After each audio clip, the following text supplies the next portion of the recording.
All right, Michael, we're in the midst of what Nick Saban called today was Hump Week, really probably the toughest week of camp that Alabama will experience before its season opener.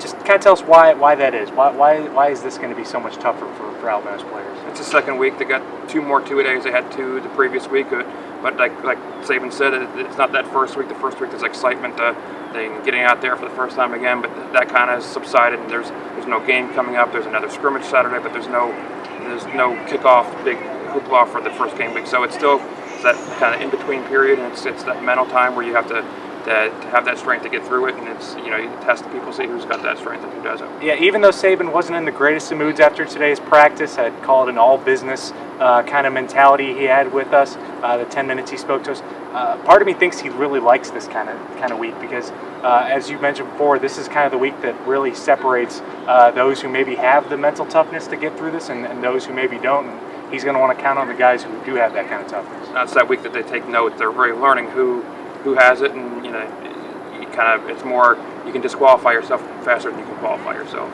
Yeah, and going back to that all business kind of mentality, when you asked him about Jaron Reed and Brandon Ivory, both of whom were at their first full practice today after serving a suspension for the first week of camp, he made no bones about it.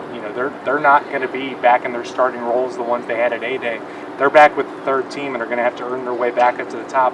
We've seen this in the past before. Those players sometimes don't actually earn their spots back. Mm-hmm. They end up stuck on the sidelines for the year. It's definitely one of those learning moments, and you use the word entitlement. They're not entitled to that first team job they had in A-Day. So it'll be interesting to see if they can fight back, if they can get back into it. I mean, nose tackle maybe not as deep as some of the end positions, but there's so many guys who are playing end that it could be conceivably more difficult to get back in there for Reed. Right, it's certainly going to be more difficult to move up that depth chart now than it maybe was at this time last year. I think there's a lot more sophomores on that defensive line. A lot more proven players.